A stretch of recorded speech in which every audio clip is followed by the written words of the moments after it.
Ah, it's not gonna be in the video, okay.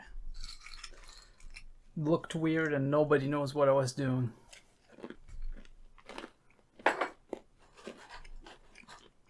Editing me. This is not gonna be in the video, okay?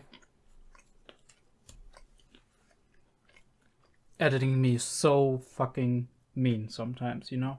Don't know what this guy is thinking. I have no fucking idea. Bro just mad at me. That I'm the one sitting here in front of the fucking camera doing all this shit. She's just gotta get back at me for that. What's up, everybody? And Merry Christmas, by the way. We're here with 𝐸𝐴𝐿 no Frieren episode 16. Wow, did you see that? Was that like a power outage? Maybe I just imagined it and maybe I'm just going mad. Anyway, back to the topic. Frieren episode 16. So what happened last time? Let's talk about it. Boom, let's get it on the screen. Not the intro, no. Although we could talk about the intro, probably, but we'll save that for if there's ever gonna be another OP. So we start the episode pretty easy, just easing into it, looking at our journey so far, being like, oh, how long have you been with Frieren and whatnot? And it's been pretty long, actually, and it kind of signifies once again how far we've come with all of this content, that there's been a significant amount of time, at least from a human standard, that has passed since Fern met Frieren and since 𝔸𝕓𝕠𝕦𝕥 met Frieren. I mean, I'd say even Psych was here for a couple of weeks or months at this point. I do really love that they are leaning a little bit more into the funny side of things, and that they're having more gags. I do feel it makes a lot of sense, of course, because now that we've established the characters, we have a little bit more of a sense of what's funny and what's not about them, right? There's like disparity in behaviors they normally don't show, or also just things that are typical for them that they do that might be irrational or just stupid or frustrating for other characters and stuff like that. Also, I never pass on some Frieren booty, so don't quote that, don't clip that. But yeah, Science still hung up about there not being any older ladies, but 𝔸𝕬𝕠𝕦𝕥's like, but we got Frieren. Yeah, so obviously 𝔸𝕬𝕠𝕦𝕥 sees it a different way, so it's really cool to see how our personal like perception and our expectation of situations kind of change how we regard certain things. But yeah, we arrive in this village and find out that they're cursed, which is a thing that magicians can't really, or mages can't really do anything with, as we've kind of established, but Psych is a priest, and apparently the clergy was always somewhat resistant to curses and also could be able to identify them. I find it interesting that we refer to like the magic, the faith magic, as the magic of the goddess, so we can pretty much assume that both of these things are considered magic in this category. Oftentimes fate spells and enchantments and whatnot are considered miracles in some fantasy tropes, right? They're called miracles because you call upon a higher deity and you ask them to do this for you or make it happen or whatever. But in this case, I feel like you can establish it being more like magic and an inherent talent.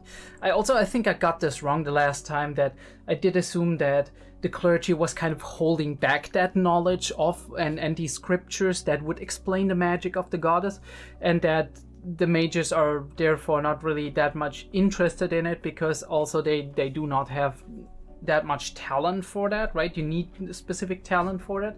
But the way I've, like, after rereading what Frieren actually said, it feels more like this is actually a thing, right? You're born with the gift to read the scriptures and to understand and to properly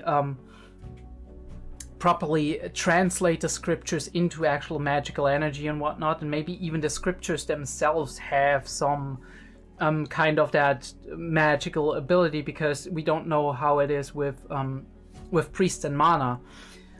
So very interesting, and also kind of reverts what I was thinking about it being more of a gatekeeping kind of thing. But yeah, really interesting. I do wonder if we find out more about that down the line, because while we do know a lot about magic, right, how it's important to understand the concepts behind it and how it works, and only then you can actually do the thing, or like it was in case of the flower spell, where you had to know the certain type of flower, and must have at least seen it, right, and seen an actual one in action for it to click for you to be able to cast a spell properly for these specific flowers. We don't know a lot, or with the flying, the episode before that, with the flying creatures, and that you cannot levitate objects larger than a normal person for long, because you don't understand the principles behind it. I do wonder how it is with the priest spells, because since there is a different kind of structure to it, there seems to be a different there seems to be different rules maybe as well. And I do wonder if human magic, as it's called, because Frieren said human magic, so I do assume the magic of the goddess might be elven magic as well in some form. We don't know if, I mean, Frieren isn't capable of this one, but maybe other people among the elves were able to cast that, or maybe the precursor race that the goddess was from actually, right, was able to cast that, and that's why it's called the magic of the goddess. But yeah, I do definitely wonder if human magic and other forms of magic did spring from that magic of the goddess, but at this point it's kind of so far removed and works differently in principle that it isn't compatible anymore, and people who are just mages, in quotation marks, can actually not necessarily cast holy spells, and people who are maybe talented for casting the magic of the goddess might also not be as talented for casting magic. But yeah, we do have one of these, well, I mean, I guess it's the holy scripture, not one of the scriptures for actually casting them, but Sign has one of them. And he's able to identify the spell. He says it's a little bit complicated, so especially for him, he says he can only wake them up for 5 seconds, which not a lot of use, of course. So he's like, okay, we better just go to the root cause, right? In many cases, even in real life, it's sometimes better to, at least, right, in the beginning, it might be better to help ease the symptoms of some illness, be that physical or mental, and stabilize the person. But after that, you can't do any more, and you need to kind of go to the root causes of the problem and see where you can start treatment there. And in this case, that's just, in my opinion, just more violent and confrontational interpretation or metaphor for such a concept. But yeah, Stark falls first, least curse resistant apparently, which is very interesting. I do wonder, last time I said that, if it has something to do with age or if it's something else. It can still be age, because, no, it can't be age actually, because Fern is the youngest of them. She, according to the comments that I read, she is 18 at this point, but Stark became 18 before her, and so we have more or less concluded that that it's not age that determines how fast they fall. So it might be mana capacity or some other kind of thing that determines how fast somebody is being attacked by these curses. But we go in the woods and Frieren falls asleep, but before that she says, look bro, trust me, just wake me up, I'm gonna do the thing.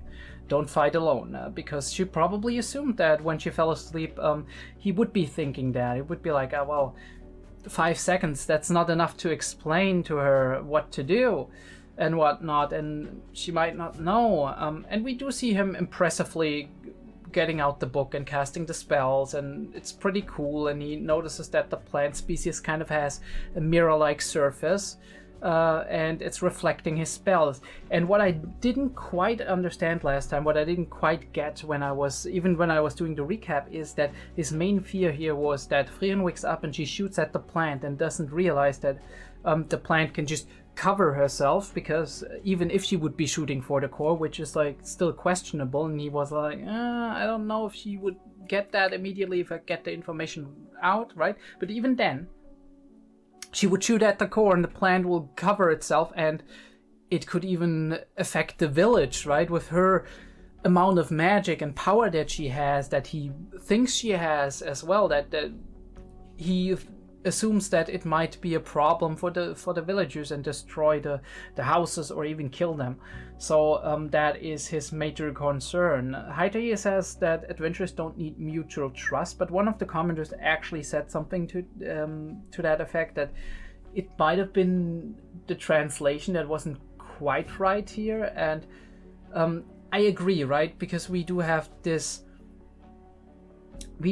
idea of, well, we don't need mutual understanding. That is correct. That was the correct translation. You don't need the mutual understanding necessarily. You don't need the common knowledge base, or that understanding that enables you to immediately pass on information from one person to another. What you often need is just trust your companion to know what to do, right? In any given situation. And in this case, Frieren is very experienced, and Sign draws the conclusion that, okay, I'm gonna trust her like 𝐏𝐢𝐏𝐿 did. 𝐏𝐢𝐿 said she's gonna defeat the Demon King, and she did in the end. So he goes for that, which I find very interesting, because we're talking about 𝐏𝐢𝐿 and Sign, which are two men of faith, right? And what you're doing here basically is laying your life and the chances of winning, and also the lives of all the villagers in the village and whatever, you're laying it into the hands of somebody else, and you have to trust, right? You have to put your faith in them. And that is a thing that probably as a priest you could do that especially well, if you have the motivation to do so, and if you have grounds to believe. So it's a very cute parallel in my opinion. And once again, we do see Sign's friend here being in the picture, which is really cool. Just keeping up that little nudge that we should still keep him in mind for future episodes. But yeah, we solved the problem, because Frieren is just OP on the 𝐸𝐭𝐬𝐶. She just fucking Thanos snaps the plant out of existence. Fan and Stark are sleeping, very cute, very very nice. Stark asks himself why he slept through yet another thing, which is very very cool. And Sign is happy that he got to be there for one of his the One-san. One of the commenters actually said that their headcanon is that they stayed in the village for a week and Sign had his fun. Honestly, dude, that would be the best thing, really. He deserved it. He actually was big in this episode. But yeah, Frieren once again with the praise. She look at that little quirky hop. Like, holy shit, look at that little quirky hop. I love it. But yeah, it's important to empathize this, to say like, okay, I did beat it, but you were there, you trusted me, you did what you had to do, right? Without you, we wouldn't have been able to do it. Even if I was alone, right? I'd figure it out that eventually I'll have to kill a monster, and then I would have fallen asleep in the middle of the forest. So he was crucial in this thing. And yeah, she's got a good boy him, okay. He's still kind of feeling weird about it, but I think he appreciates the thought. And now we're at 𝐸𝐧𝐻, which is again the midway point, and the most outer. No, we're not at 𝐸𝐧𝐻. We're at Frieren, which is a little a little bit more than halfway to 𝐸𝐧𝐻. And we meet our friend Mr. Orden here, or Graf Orden, or Lord Orden, or whatever. And we're gonna pimp Stark out. Honestly, I hope this is not gonna become a pattern, because holy shit. Give that man a break. But yeah, I like how Frieren is actually defending him. And he's kind of mocking him being like, you need your mommy's permission for everything. But yeah, we're low on funds, so we're gonna do it. We have the first son that we are supposed to pretend to be, who is Viet. It's very interesting. The name actually doesn't tell me something immediately. We talked about it in the comments, and I do think the conclusion I personally came to is Viet generally means either like an innkeeper, right, or a landlord. And I think landlord makes the most sense to me, because landlord in olden times can also be somebody who just possessed a lot of land, right? And as such, he is the inheritor, the main inheritor of these regions. It's also kind of, in my opinion, if you think about an innkeeper and whatnot, there's a lot of elements of in my opinion, of being friendly to people, right, and being able to make contact with them. And right, you do have your drunk patrons who you have to calm down and make sure they don't cause any trouble, and maybe they leave when they have drunken too much, but at the same time they come back for you, right, because you're still a nice guy and everybody likes you, and everybody likes hanging out at your place, right? So I feel like maybe it is somewhat of a reference to him just being a person, like a man of the people, which makes a lot of sense to me, because he felt like, from what Lord Orden was telling, he felt a lot like a person who would care about his people and who would be very closely connected to them. And if him dying would lower the morale of the people of the region significantly, that also makes sense. But yeah, there's not that much of a direct connection to that. Interesting that he looks almost exactly like Stark, though. And we are gonna go and train for a soiree in 3 months, where we can then just do a thing. Honorable battle scars, we train, and it's hell for Stark. Very interesting that we do have this parallel of Himmel doing it last episode, the episode before that with Frieren, and now Stark doing it with Fern. We do have, once again, parallels in the story, things that rhyme, right? And Fern doesn't really show a lot of emotion, and she still thinks it doesn't suit him, and it doesn't, right? It doesn't, because he's more of an easygoing guy, right? But she still thinks about it, which I really appreciate. Then we actually meet Moot, who is the other son, and once again, German names. Moot means courage, right? Right, or well, how do you say that? Bravery, right? Courage or bravery, and something like that, which is a really cool name, and maybe also a cool wish, right? That this son of his, despite what might come towards him, what challenges may await him, confronts them with resolve and with courage and with bravery, right? That he looks danger in the face and is able to overcome it. Although it's obviously, once again, big shoes to fill, and it kind of makes a lot of sense with the warrior village origins that Lord Orden is telling us here.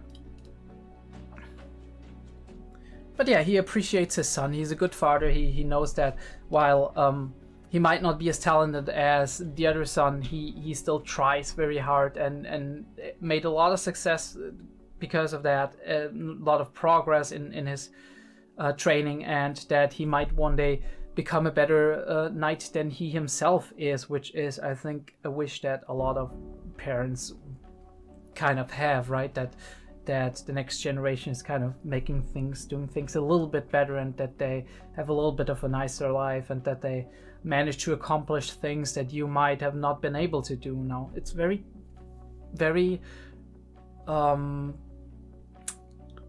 problematic sometimes to differentiate between just having your child live as a proxy of you and actually just wanting to encourage them to do whatever they think they want to do, and they they want to become and be happy that they accomplish things in that specific in those specific areas, because obviously there's a lot of cases of parents who project onto their children and try to raise them up to be the thing that they never really reached, at the place they never reached in a specific area, in a specific whatever, right? When it comes to musical talent and instruments, or when it comes to being able to be really good in school and having an academic career, or when it comes to other things, right? All of these things. It's good to put your hopes and wishes into your children, but try not to put on the pressure too high. And if they have different ideas about life and how it works, if they have different views on what they want to do and different motivations, that's not a bad thing. That's just, you need to accept that and roll with it, and just make sure that they have all the support they need to kind of get to the point they want to get at. It's not a bad thing to be ambitious, but it's, in my opinion, if that ambition isn't met by the person you put that ambition on, it's very difficult for them, and it can be a hard time, and they can start hating these things that you want them to love. So yeah. And Fern's gotta stop eating donuts, gotta stop being a little shinobu, and we're gonna learn some etiquette and some dancing and whatnot, which is really nice because it culminates in this beautiful, beautiful scene here. And one of the commenters actually said it, that I think it was Vincent who said that they don't necessarily at this point in the story don't ship Fern and Stark as much, but more of Frieren and 𝐏𝐤𝐏, which makes perfect sense to me. Frieren and Stark are at the very beginning of their relationship as people, no matter if romantic or friends. But you see them getting closer and understanding each other better. You see them being in sync more, even with the dance sequence and everything, enjoying themselves, warming up to one another, which I really like, because we see that progress continuously through almost every episode, even the episodes that don't focus on either of them. Which is a great thing this show does. It's just, aside from just having that amazing musical overlay, we do have these connections of people, even just between Stark and Orden here, that they have generally they have some common understanding based on their history, right? Him growing up in the village, and Orden's family being from that village, having a lot of shared traditions and shared thoughts and shared ideas. So Orden offering Stark here to maybe stay here was a very, very nice gesture by him, but obviously Stark does want to fulfill the wishes of himself, being there for his master, being there for 𝐈𝐦𝐩, and coming back with a lot of interesting stories and stuff to report to him. Which I do wonder if for 𝐈𝐦𝐩 it's like he's gonna travel back to him and tell him these things, or if it's gonna come down to 𝐈𝐦𝐩 died and then he's gonna meet him in heaven and tells him these things, which would also be a very touching scene, I guess, after we've built all of this up. But yeah, they connect, but they also understand that the other can't replace the thing they lost, so there's some mutual understanding, but also some mutual sadness in that. And yeah, the man who raised me, which is 𝐈𝐦𝐩. Although his brother maybe did his part as well when he was very young. But we do have Stark looking out wistfully onto the father training with the kid. But I find it interesting that, I don't know how you see this, but Fern walking up here and standing next to Stark and looking at the same thing, and then both just being a little bit just lost in that moment, sharing that moment kind of in their own space. And Frieren kind of just looking at that and smiling. That, in my opinion, is also a big shipping moment for me. But not only that, beyond that, it's just, look at that. Frieren doesn't just look at Stark and Fern, she also looks at Sign. So there's this group that develops, right? It's almost like she's back in the day with the Heroes Party. She has her companions and they have established themselves at this point. And everybody has their own things, everybody has their own quirks. I love that Sign fits in very well. He's kind of in that weird in-between state where on the one hand, he has a lot of life experiences in areas that neither Frieren nor the two I say kids, but they're grown up at this point, but the two kids actually have. But on the other hand, he's also somewhat insecure and not experienced in areas where Frieren and maybe even Fan and Stark have more experience in, as in being a party and actually working together and doing adventures and having that faith in one another, although he's picked up on that very, very nicely. But yeah, that experience that Frieren made for a long time, and that especially Fan with her 4 years that she spent with Frieren, and even Stark with the 1 year he spent with them, has at this point developed. But yeah, very excited about the next episode. It's gonna be a really, really cool thing, I guess. It's always gonna be a cool thing. We're gonna have the winter pause. I don't know when it starts. I think it might start right now, right? This might be the last episode we do have before the winter pause, which is really cool, and I looking forward to see where this establishes us within the story, and maybe what we can derive from all of that. Well, let's get actually started. Let's get into the episode. Alright, interesting. Fishing could be Stark, but I don't think so. A young man. Oh, it's Sign actually when he was young. Are we going into Sign backstory?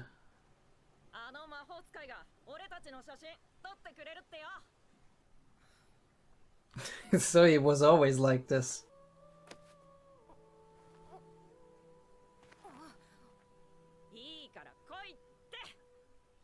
Alright. We talked about this, the guy who pulls you with his energy. A big dreamer, which... And dream, people, dream. And we're going back into the present. Or maybe not. Oh yeah, yeah. Yeah. When the nights turn long, that's the time you start thinking about things. And into the intro.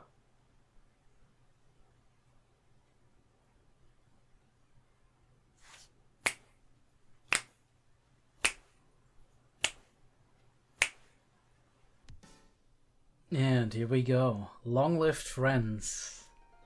And it is about Stark, maybe. Klar region. Alright. The clear region. Wow. Okay, a dwarf. Another dwarf. Let's see how he is like. Fall. Alright. No, but it's important. Look how she's smiling. Don't. Don't. Poor Fan. He's gotta blow a gasket. Once again. We do have the little moments. And they're really great at animating them. That's a morning willow, right? Or something along those lines. Some kind of willow.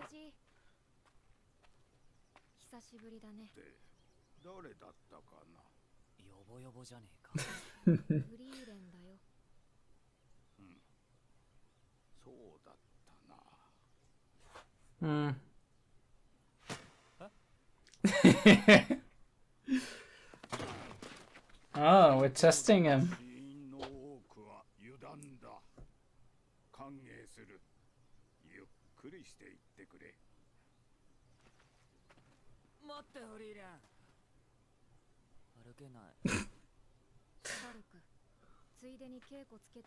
Ooh, training arc, training arc.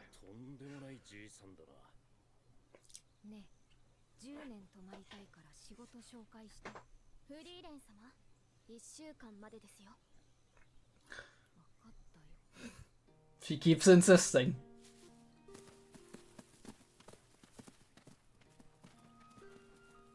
And we're doing the magic work again. I mean, it must be really convenient, right? To have a major round.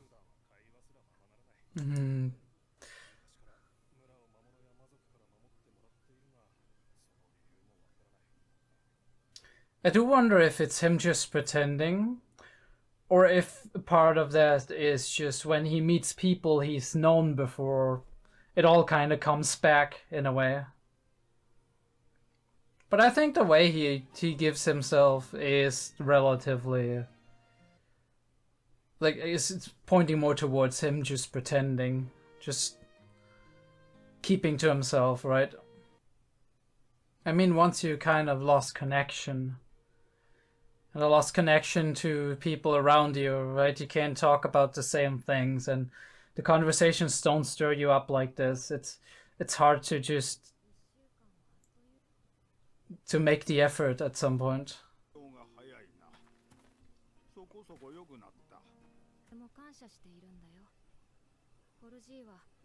私がヒンメルたちを知る機会をくれたから。Oh, okay. And even then. 妻の愛した村を守っているだけだ。人間だった。どうせあの人の顔も声も眼差しも伝わらん。これはわしだけの思い出だ。Yeah.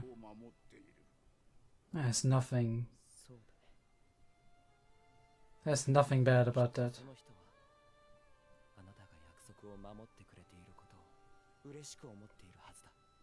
That sounded very sad, as if he's relating to it.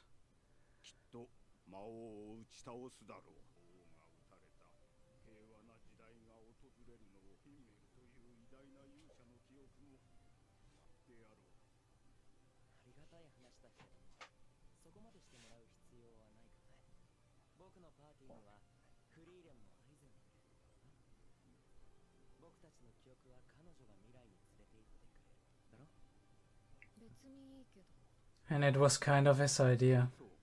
Kind of.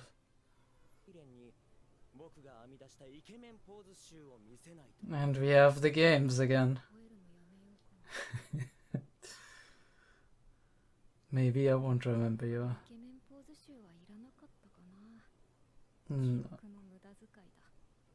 Oh, she looked at the...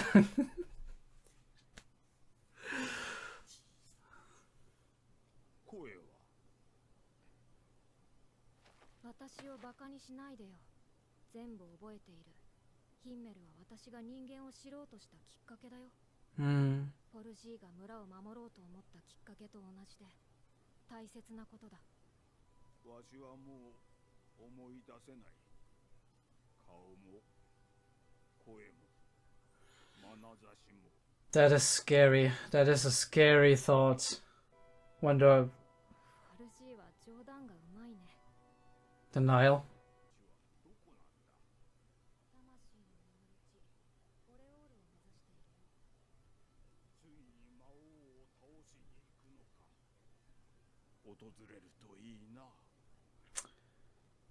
Ah, maybe.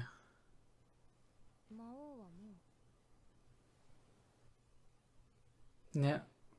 You never know, right?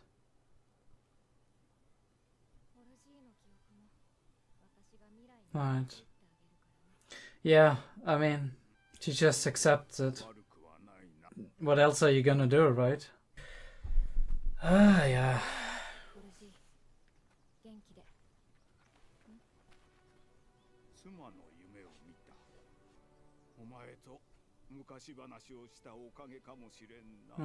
Awakening memories. It's sad, but it's also... You'll have to think about it, right? This is just how life works. Bro had a full life, okay, so... He did what he wanted to do.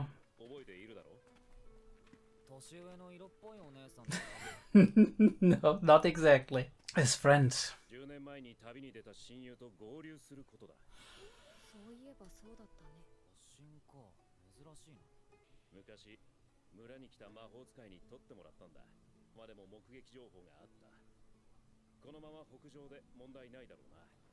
So there's people who remember him, so it can't have been that long.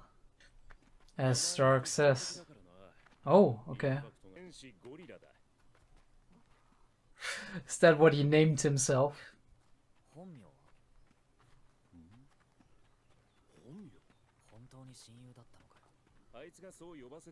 Of course he did. Yeah, yes, no. No one has. Right. Yeah, very eccentric. Oh, I do love this shot. It's really cool. Bridges are something cool anyway.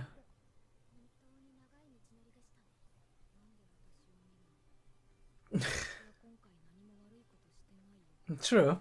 She really did her best to hurry.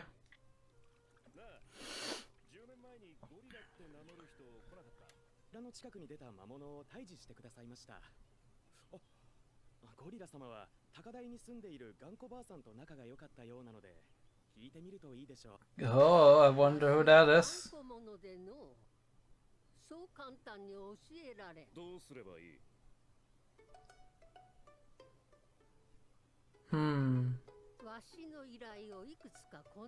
Alright, we're side questing. Okay, we're side questing. Nice. Doing some errands. And of course Himmel was the person who wanted to help people.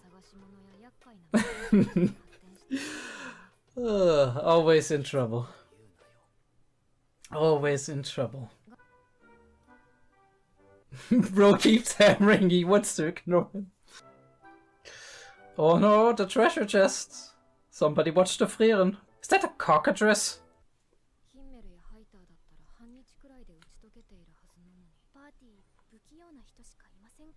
Only has socially awkward. I mean, Sign is okay.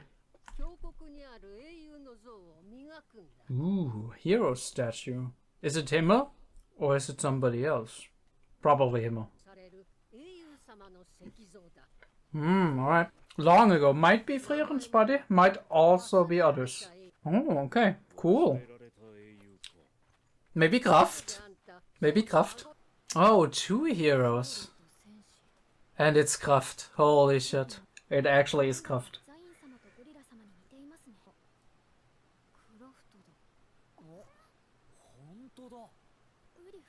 And we know more about Kraft now.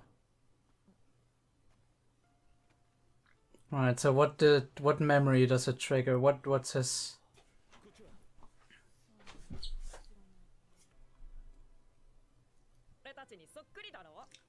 Oh, this is cool. Alright, so they're... Alright. I refuse to be forgotten. But will Himmel be remembered as well?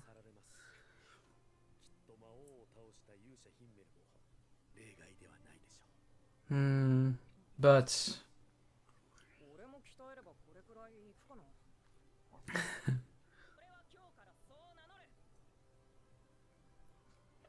The weird names that people remember. And optimism like Himmel, kind of.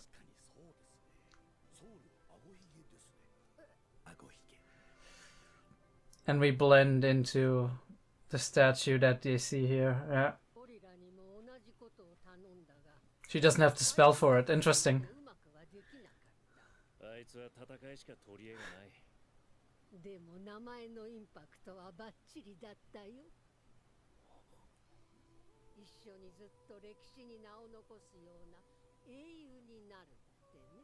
Where is he now? Interesting. Sign is on the same path as Frieren, right? In the footsteps of a hero, or of a would-be hero. In the footsteps of his past. Yeah, he needs a pick-me-up. Door.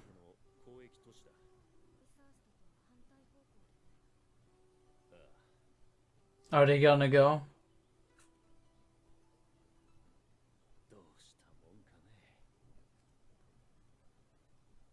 Oh no, don't end on that.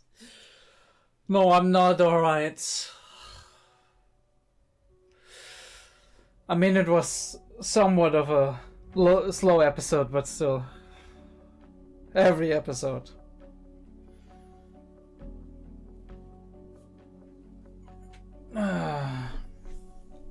Yeah, now we're at an impasse, right? Is the party gonna make that extra journey for Sign for their member, right? Or are they gonna go to 𝐸𝐧𝐼𝐻 directly to their goal? He's part of the party now though, so my guess is gonna be they're gonna be like, we'll go with you. We'll extend our journey.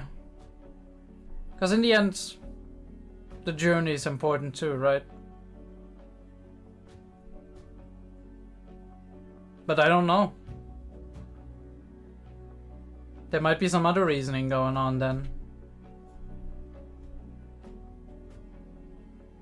But Frieren more than anybody could probably understand what Sign is feeling.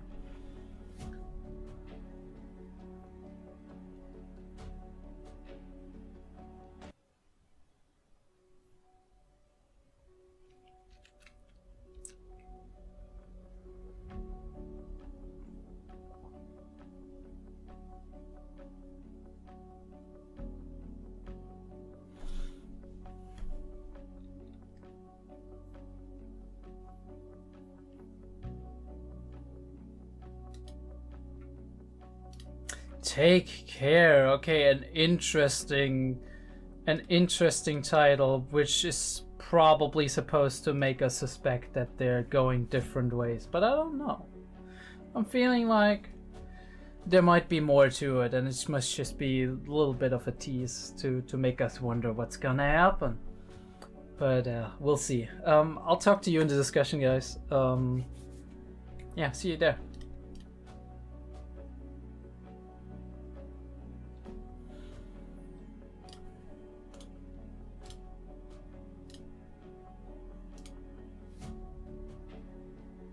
Right, let's talk about it. Let's start right away, just straight up in. We do start with a flashback of Sign, and I absolutely love the water here, like the reflections and whatnot. It also kind of sets us into a mood, right? Sign is a very reflective character, a very more low energy and thinking and calm. And that kind of reflects that, right? He's a reflective kind of person. But we do have the other person here. And you see that he's kind of a good friend of Sign's, right? He feels for him. He looks at him and is like, I'm worried about you, about your response. You're being so weird about it. Come on, dude, right? And he's the kind of person that animates you to do things that you would normally not do. Get you out of your comfort zone and actually raise you up to be somebody else. And as we see from what science tells us about the person, it's a positive thing in many of these cases, because for Sign, he's getting dragged along, and yes, on his own he wouldn't go, but he's always having fun with that guy, right? He's always having fun with him. He's always with him. He remembers these times fondly. Even on the picture, you see him smiling. He's not as emotive as his people, as the other guy, but he is. He's definitely showing those signs of just enjoying the moment with his best friend. And it's most of the time it's this time. Cut that. And most of the time, it's that time of the day that these thoughts come to us.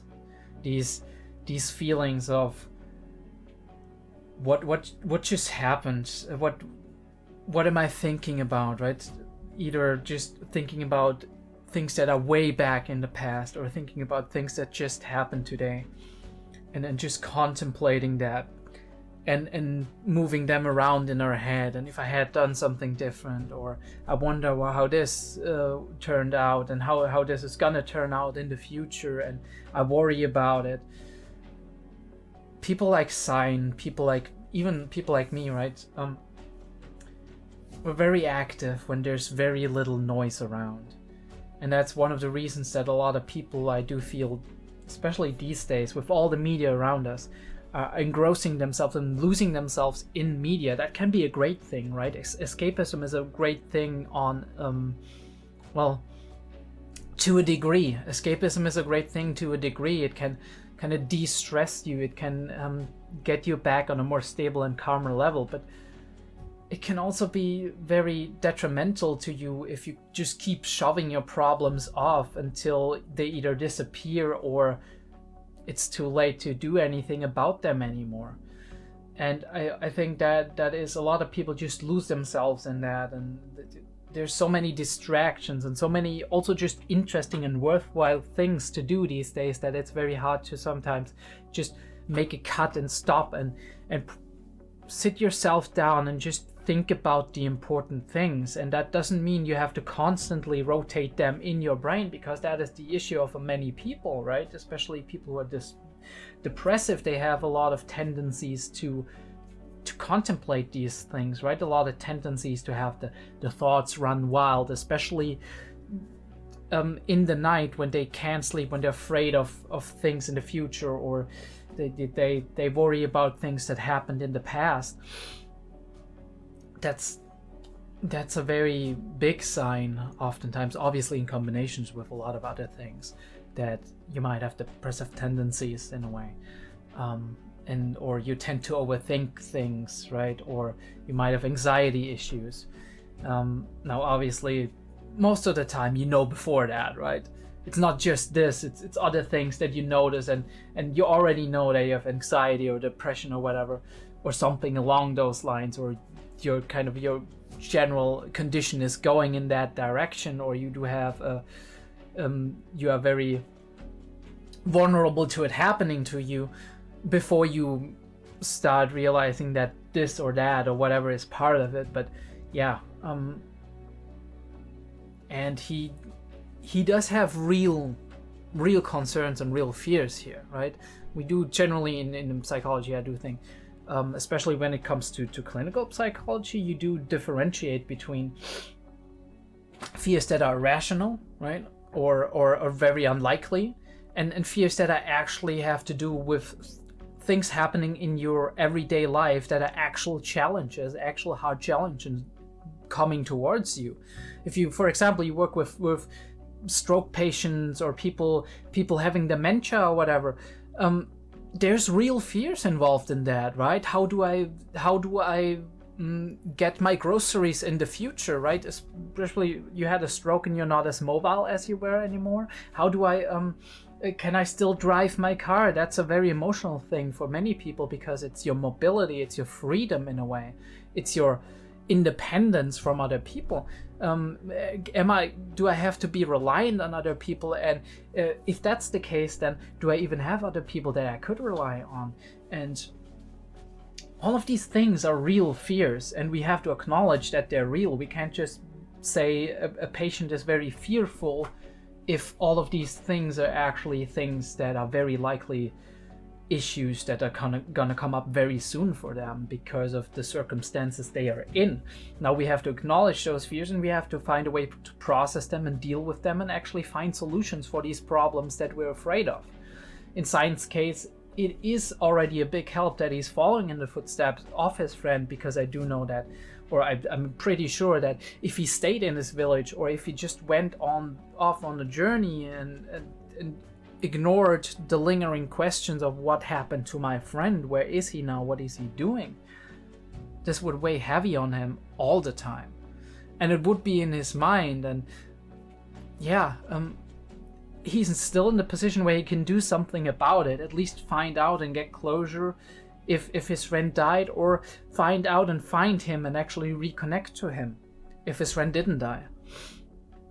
Now I can't imagine what of the two it is actually, or what his friend did all of this time, if he actually is alive. I mean, it's definitely possible that his friends just very traveled very far and then maybe ran out of money or whatever, and it's hard for him. Maybe he had to do jobs for a couple of years because he had to get himself the money to continue traveling on. Or maybe he we talked about this in an early episode, maybe he's afraid to come back because he doesn't have that much to show for as of yet. Now his name seems to be very well known. People kind of smile upon him and be like, okay, this is a weird name, but it keeps, right, it's functional. It's what he wanted it to be, a name that is so weird and unique that it stays in people's memories. And that's the way Sign is able to find him at this point, or at least follow his trail. But we're gonna come back to like forgetting people and whatnot in just a second here, because after the intro is done, we actually do yeah, okay, I want to look at that again. Dwarf who protected the village, heading for almost 400 fucking... Okay, so dwarves get very, very old, apparently. Alright, so what was that? About 300 years. I didn't quite catch that. The life expectancy of dwarves is 300 years. The dude is 400 at this point. Bro went 25... I don't know, 25%, but... Not really 25%, because you have to judge it from the 300, but he went a lot of percent over that. So yeah, but Frieren is very happy that she may be able to chat with this dwarf down the line, right? Look how she's smiling, and it's not a smug smile, it's just a, well, I can't wait to talk to this guy. And again, we do have these cool shots of like crossing rivers with like very interesting here, a lot of river in here. We do see the tree trunk, and we do just see the feet, and then we change perspectives where we do it from the bottom up. And once again, a little moment here, right? A little moment that we don't necessarily expect, and Fen actually also doesn't expect. She's like, what? Stark is holding out his hand. There is recognition, right? Recognition of something happening here on his part. I mean, she recognizes it too, but he seems to be a little bit more aware at this point. And you see that they're in the back, they're talking, right? They have more of a rapport at this point. They have more of a mutual understanding. They don't just interact through the verbal abuse of Fen answered by Stark being downcast, but it's more like maybe they have topics they speak about now, very interesting topics that they both like talking about. But yeah, again, the mourning willow, which makes sense now thematically, because we have a dwarf mourning the loss, or honoring the life of his late wife, who was a human. Which must be very hard, because at this point I do feel him defending this village, even back when Frieren and Himmel was around and they were going to defeat the Demon King, even then he was still protecting the village, and they didn't know why, so she was dead already at this point. But yeah, we come and then we talk about it and whatnot, and he's playing a little bit senile, or maybe he is, right? I mean, it's not a one and done deal, right? You're not just activating a switch and suddenly you are forgetting everything, right? Alzheimer's, dementia, stuff like that, it doesn't work. Even getting old, right, and forgetting things, it doesn't work on a switch. It's just your brain not getting enough oxygen and your cells slowly deteriorating up there, right? Your cells doesn't get enough oxygen because, first of all, your respiratory system isn't working as it used to. There's a lot of use, especially after 400 of years. And second of all, there's your blood vessels. They don't carry as much oxygen up to the brain anymore. It depends, of course, on your heart frequency. It depends on your blood pressure, on a lot of other things, right? Nutrients actually getting around in your body, right? Nutrition plays a large role in that as well. How fast we age, how fast we do feel the effects of aging, and obviously also physical activity and whatnot. I do think one of the reasons probably why he gotten so old, even for a dwarf, is maybe that he was a warrior, right? And he was strong to begin with and had a lot of physical activity going on there. But even when you're like senile, you remember things here and there. She activates his memory by saying Frieren, and it was more for him than actually the visual thing, which makes sense, I guess. Although I would assume that the visuals thing might be also kind of prominent because she didn't change a lot. So there's the same visual stimulus. You don't have to transfer the information of this person looked like this when she was young, but now she looks like this. You can just look at it and be like, okay, this is this person. At the same time, though, I feel like maybe he's playing it a little bit in the sense that it might even be a defense mechanism where he puts up that senile front in the beginning and then is like acting senile, and people are like, oh, well, this guy doesn't remember a lot anymore. He's old at this point. And then he does something if the people are worth talking to, if he feels like there's something in it for him to talk to them.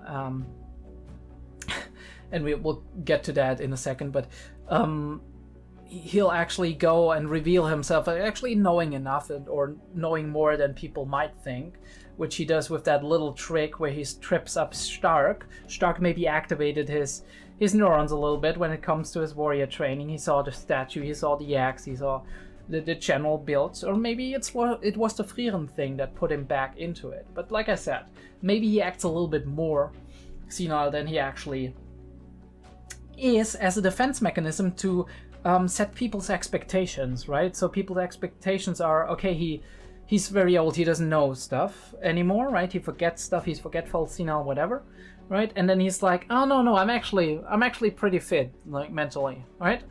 And then they remain on that middle level, otherwise they might have been on that level where they expected him to be sharp, and then it drops down and like, okay, he's not as sharp as he used to.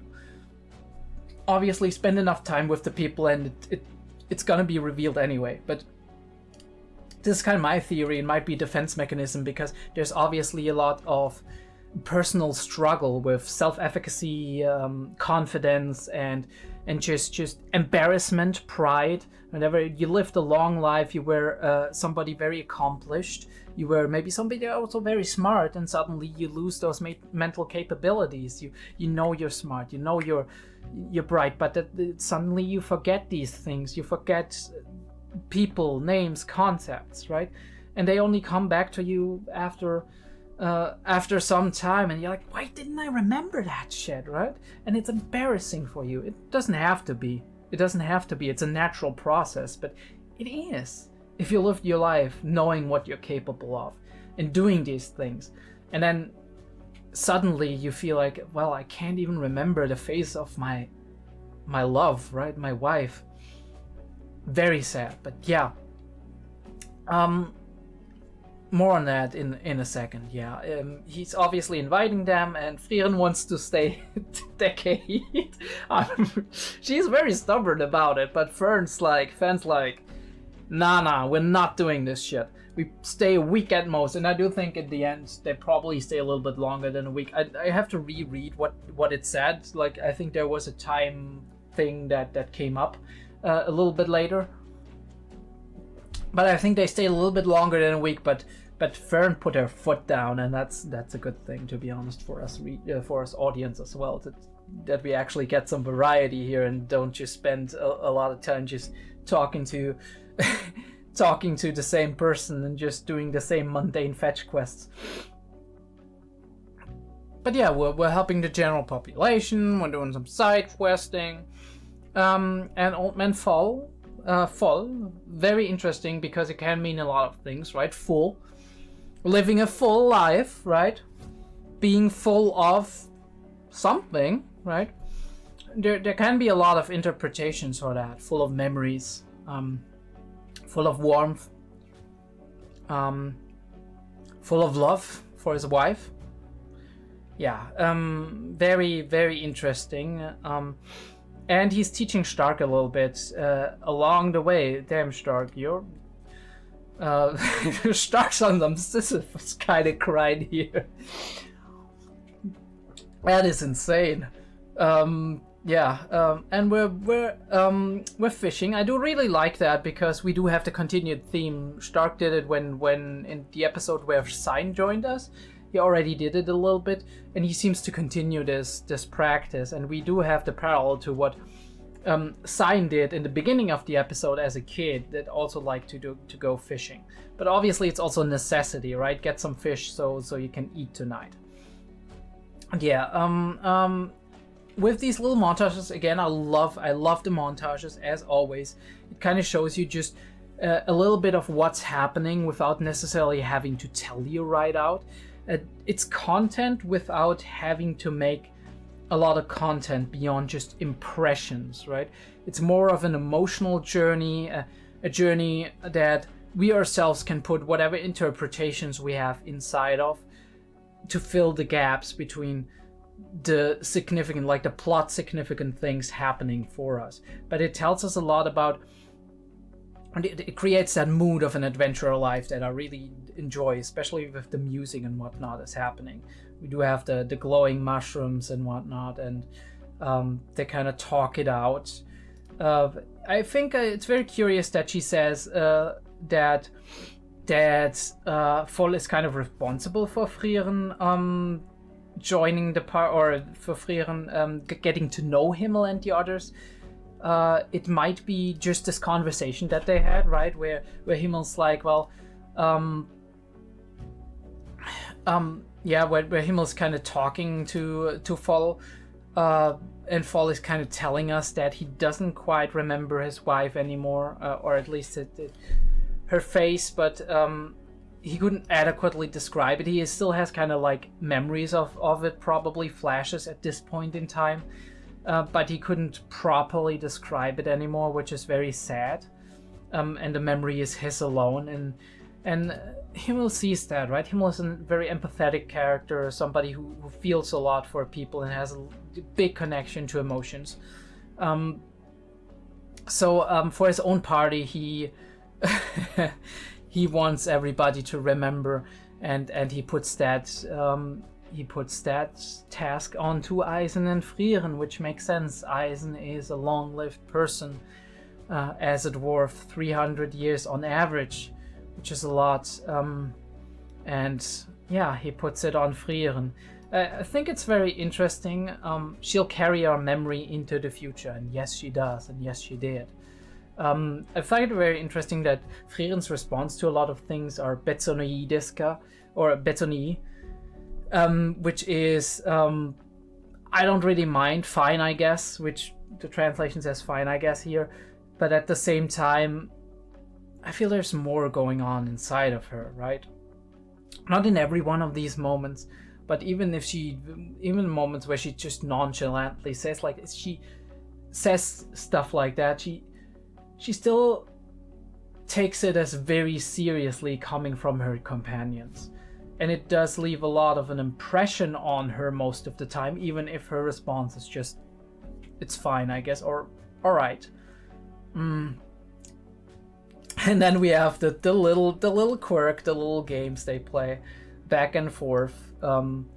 She's like, well, maybe I don't remember you if you do those poses, but she's looking back at it fondly, being like, I wasted my memory by remembering all those poses. But did you really? Or is it just another aspect of him, or that's very endearing to you, that makes you smile when you look back at it? And we see it, the answer right here. We don't even have to explain it. But yeah, she feels insulted that he asks her if she remembers his name and his face. Not his name, his face and his voice. But he says he can't anymore for his wife that he loved dearly. So this is a very interesting thing. I do wonder if elves in this story are essentially immortal, right? If they actually don't have the effects of aging at all. Because it very much feels that way. It doesn't have to be that way, of course. She can still look a little bit older here and there, but we don't have any real indication of that. And that is a very interesting concept if we take away all of these effects that us normal humans have that happen when we age. We forget things, we lose certain things, especially if they don't happen often. I mean, I'm sure he remembers his wife often, but didn't get the visual stimulus since, 200 years now? And that's a lot, because generally beyond just a capability based on how much oxygen our brain gets, and beyond just losing brain cells, obviously, because they don't get enough oxygen and they die. Beyond that, there's also the fact that there is a certain element to how often do you use those synapses, those neurons you are trying to remember at that given moment. You do a thing every day for your entire life, even in an age, and even if you're forgetting other things and you're getting forgetful, you're probably gonna remember them, right? I do remember one, like, this is kind of an anecdote, but I do remember my grandmother when she was relatively old, right? And she already had like onset dementia. I don't know which kind, can't find out at this point, but the point is she wouldn't remember a lot of things, and oftentimes she'd be right in the past or just not quite realizing. But you put, for example, she used to make a lot of like Christmas cookies and whatnot, as they did back in the day. So you would put like some dough in front of her, she'd immediately do the exact hand movements to do it. The exact hand movements. Like it's like it's in there. And that is because that part of her brain has been used very, very often over a long period of time. And that's also a thing, right? We will not remember some things based on brain damage, based on cells dying, based on not enough oxygen being there. But if we use that very often, not only are the pathways are gonna be stronger because we are more receptive for that specific kind of signal, for that specific kind of memory or that specific kind of knowledge, because our nervous system, our brain, our neurons are obviously very adaptive, and the more you use something, the more the body automatically tries to prepare the pathways for us to use them more quickly and more easily and more automatically. But even beyond that, if we use a part of our brain very often, right? You look at people who do different vocations, who have different jobs, the field that they had their job in and that they were doing their job for a long time in, if they did, that's gonna be probably the most healthy part of the brain, unless there's some circumstances going on, right? We'd still have strokes and other incidents, but because that's gonna be the part of the brain that's gonna be I'm sorry, that's going to be the part of the brain that's going to have the most blood flow, that's going to have the most activity going up continuously and over a long period of time. So this is probably the thing that you'll remember the longest, and even if you're not consciously remember, you might still remember, right? Like I said, motoric memories or motor memories. I'm sorry, I'm using a part German here because a little bit difficult sometimes to find the English words. Again, also process of, right, how often do you use it? How often do I use specific terms when it comes to English terminology on brains and neurons and whatnot? Often enough to be able to read most of those and remember most of those words. But the subtle little differences, sometimes they just get lost because there's a more prominent memory of the actual German words for me. So those are the ones that are gonna click first. But yeah, it's a natural thing to lose memories, but it's very sad if it's memories that are very important to you. Now, obviously, he didn't lose probably any of the memories he had with his wife, but the exact visual representation of what he has in his mind of her, it's starting to fade, which obviously is a lot to deal with for him. But even there, we sometimes see this little thing of him just forgetting that the Demon King has been defeated. But how significant was it really for him that the Demon King has been defeated? Right? How much of an impact did it have in his long life?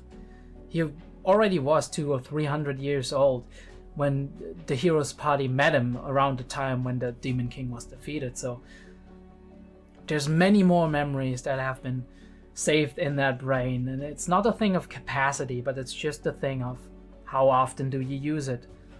How significant was it for you? And for him, it's always been the wife and the village and other little facts. And she doesn't correct him because she knows it's useless. She could say that. She'd be like, he's been defeated already, and maybe she brings him back. It's not necessarily useless. It's important to talk about these things with people, even if they're starting to forget. But you don't have to, right? You don't have to. It's not a thing that, because oftentimes they themselves, they kind of feel awkward about it. They feel embarrassed about it.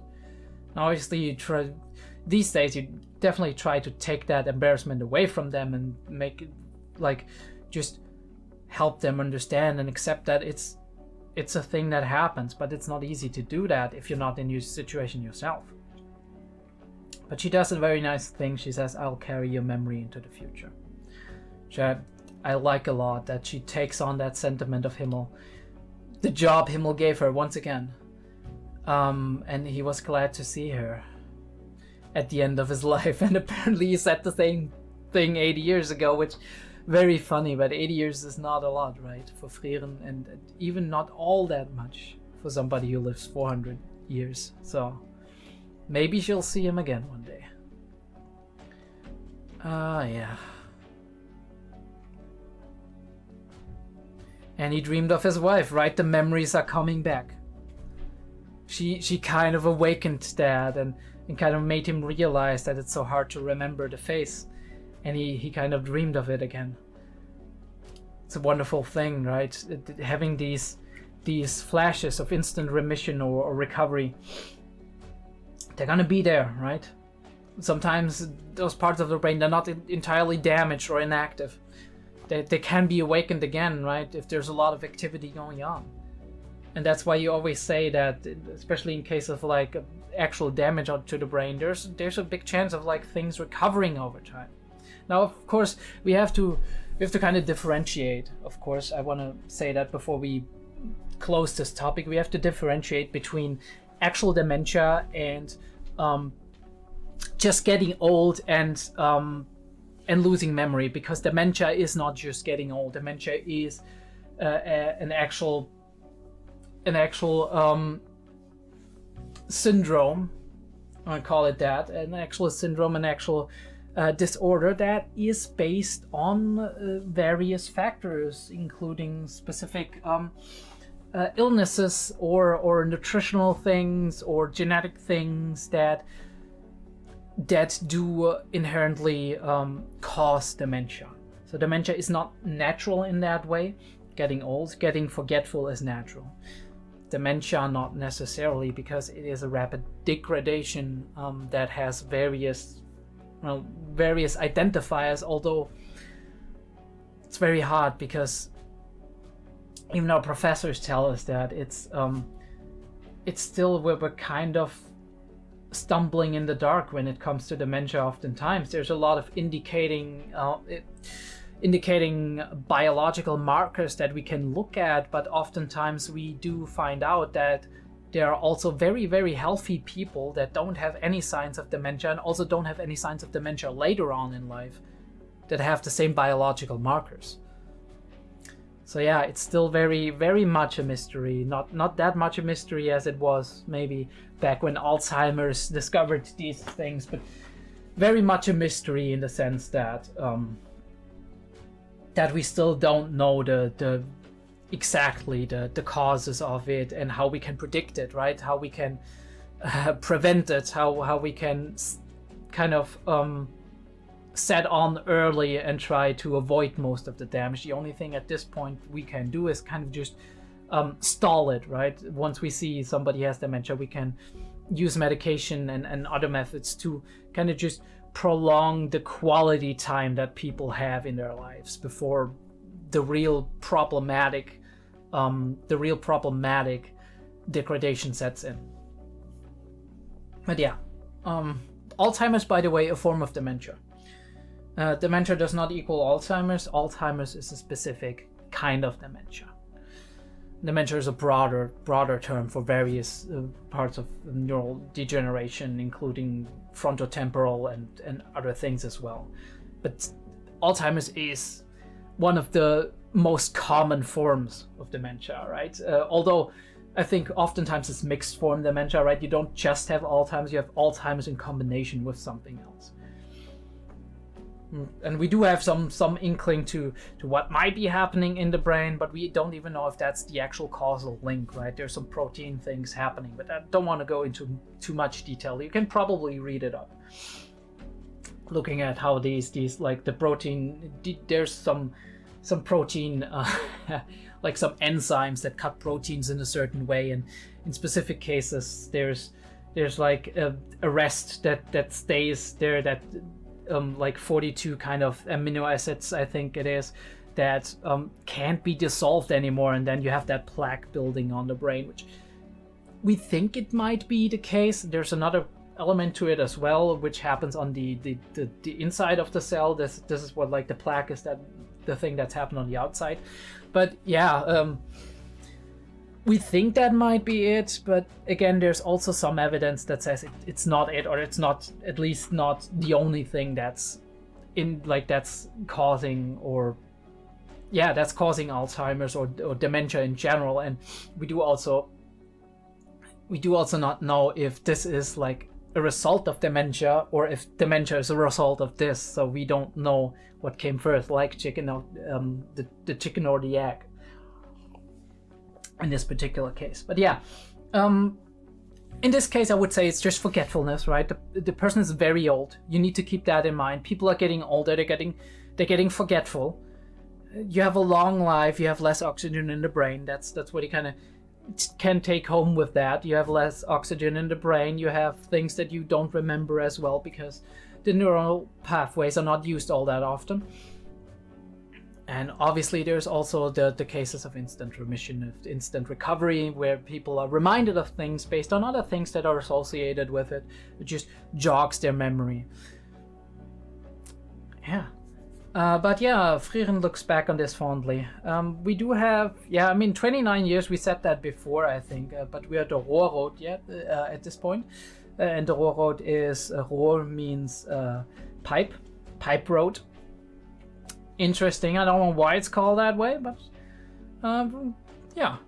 science kind of asking around for not for sexy older women, although he would probably be very happy about that, but he's looking around for his friend, and he has a very peculiar name. He names himself Gorilla Warrior. His name was Goatee Priest, right? So the weirdest out there names, just to get people to recognize and remember you. And once again, like I said, I do absolutely love these bridge shots. First, like, we're still talking about this? What the hell? Can we just move on from this? No, we can't, Fern.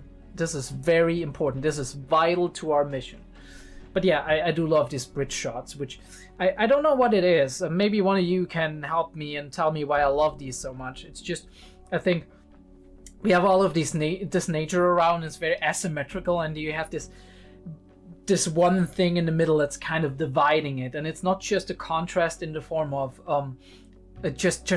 right. We have very, very quadratic things, right? Very straight in lines, very human structures, but also the color palette is as well, right? We do have this very grayish brown, as opposed to the greenish brown on the outside, which is nature.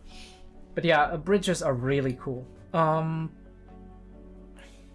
And yeah, we're asking around, and we find out that he helped people around, and that the stubborn woman up there knows something. So we're gonna do some fetch quests, and we apparently Hero's Party did the same thing, which I can very well imagine. Him was probably the kind of guy who was like, right, you have any issue, I'll help you with it, no matter how petty it is. And it fits him, because he wanted to be the hero, right? He wanted to be, and to be the hero, it's not just doing grand things. You also have to have a connection to the people, and just hear them out on their everyday issues. And sometimes that's just getting something done that they themselves can't do anymore, maybe if they're old people, right? or if they're otherwise occupied, right? You have to take care of somebody, but you actually have to go somewhere to get important medicine or groceries, or you have to relay a message to somebody, and nobody's gonna go, right? And nobody can take care of the kid or whatever. Or right, normal farm work. We had it earlier with the carrots. It's so much easier to do that as a mage. So why not help the people if you're here anyway, and they give you a little something for it, in addition to their appreciation, of course, and them remembering you. But yeah, it always ended up with them running into monsters, which very fun. Obviously, in more tumultuous times, those weren't peace times, this might have been a little bit more likely. But I guess some of them, right, Himmel or maybe Heiter or Eisen or whatever, might have had a knack of getting themselves into trouble. That's just a thing some people have. But I love how Eisen just fucking hangs on Heiter as if he's like going backpack mode. Very funny. And yeah, we're talking to Smith. We're going for the treasure chest. A good thing you didn't let Frieren in here. And doing a lot of things. And the last thing she wants done is getting those statues cleaned, which is a callback, right? A callback to way back, right? Cleaning the Himmel statue, and it's the same thing, just older. Heroes, legendary heroes who were said to have saved the world. And we're like, damn, don't even know their names or whatever. And Frieren comes in and she's like, wait, that's Kraft. And now we know Kraft's story. Well, not his entire story, but we know a little bit something about his story. He was a hero too. And he did a thing, and he was a warrior apparently. I mean, we know he was a monkish kind of priest. Someone in the comments kind of alluded to that he was more of a monk and less of a magician in that way, in terms of like his connection to the goddess and as a priest and whatnot. I mean, obviously that's possible too. A warrior who has a lot of faith, who is a man of faith. Doesn't need to be a clergy member or a church member or whatever, but even as a clergy member, there could have been warrior types. So he was the warrior, he has the sword, and we do see now, I'm gonna call him Gorilla, who Gorilla strived to be when he was a child, with the big sword and whatnot. He modeled himself after this, maybe because of the visual resemblance as well. And we do have the mage, right, the duo of two apparently, as opposed to our party of 4 that we had with the Demon King.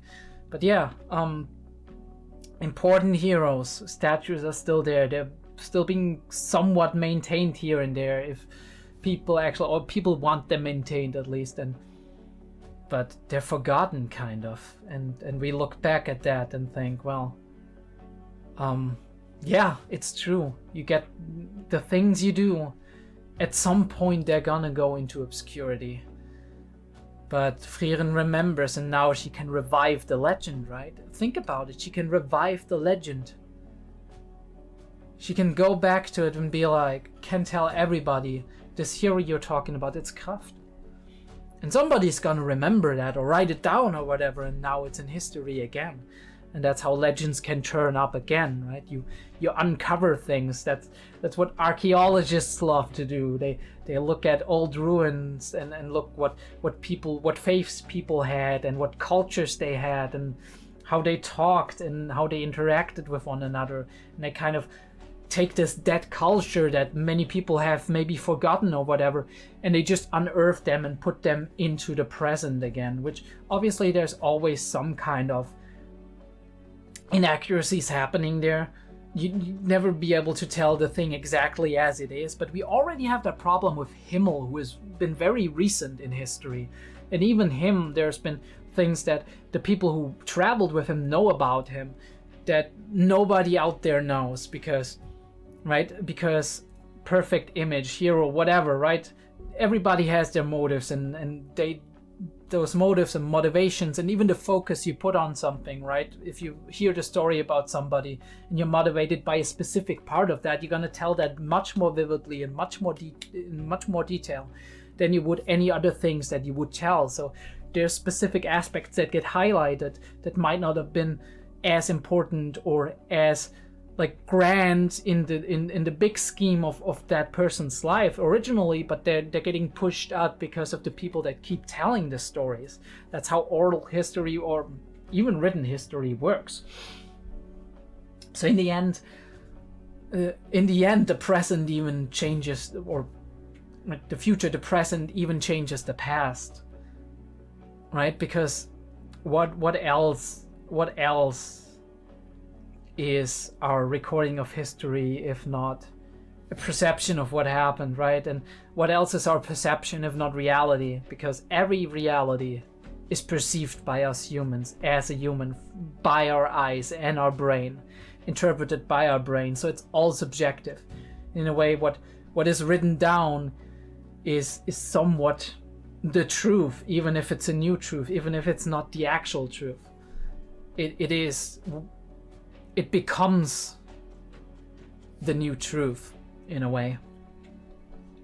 But yeah, we think back on on these heroes and nobody remembers their names, and they want to clean the statue, and 𝐏𝐢𝐏 tells them a little bit something about it, and it says even 𝐏𝐻𝐻 is gonna be forgotten one day, but our friend here, our gorilla, he doesn't care. He doesn't get discouraged by this. It's very interesting because that parallels him a lot with 𝐼𝐻𝐻. 𝐼𝐻𝐻 wasn't discouraged by these things, right? Fake sword, who cares? I wasn't able to pull the sword, who cares? I'm gonna do it. And that was what he ended up doing. And this person has the same kind of conviction, the same kind of dreams, the same kind of energy to him, right? And the charisma as well, right? He drags Sign along. He motivates him. He gets him to go out of his own little shell,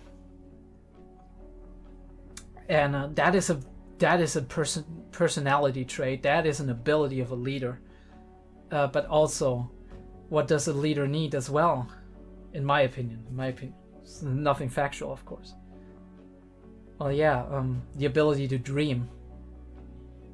You can lead people on, right? But if you never have like any aspirations, any maybe a little bit naive dreams,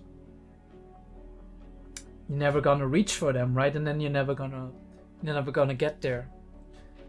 But he has both. He has dreams and he has the conviction. He has the unwavering mind. So I don't doubt that.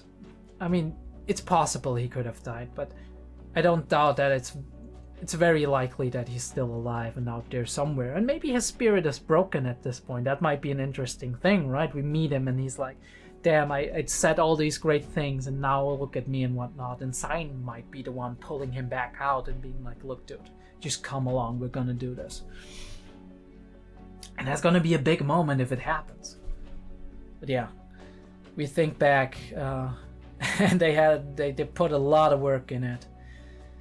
Sign finds out there that his guy wanted to go to 𝐸𝐻. 𝐸𝐻 means door. I do assume it could be meaning door to the northern lands or door to the demon territory, right? Door to heaven, right? Heaven's door, knocking on heaven's door. But yeah, it can be a lot of these things. Often by the way means open, right? Interesting. I mean, obviously the open land, the rural areas, right? That could be one interpretation of it. But we need to go to 𝐸𝐻𝐻, then that is the opposite direction. 𝐸𝐻𝐻 is going there, 𝐸𝐻 is going there. So where are we gonna go? Are we gonna go to 𝐸𝐻𝐻 first and meet back up with Sign in 𝐸𝐻?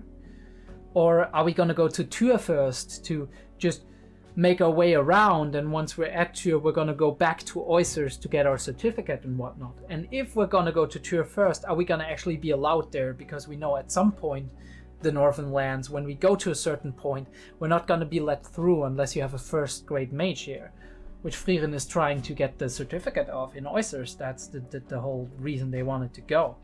But yeah, and now we are at that decision point, and you have to see what we're gonna do. If for Sign now, it's more important to go with the party, and he's like, all right, I'm gonna go to 𝐸𝐻𝐻, and then we're gonna head to 𝐸𝐻, because that's also a logical thing to do, of course.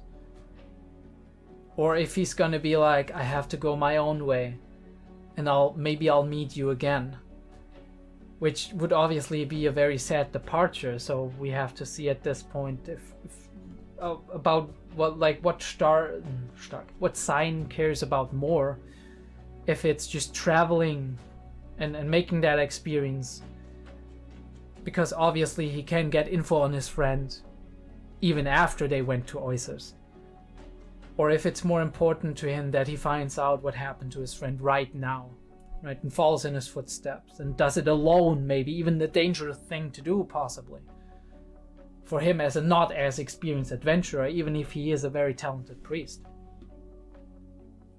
Yeah, we'll have to see. Very interesting episode all in all.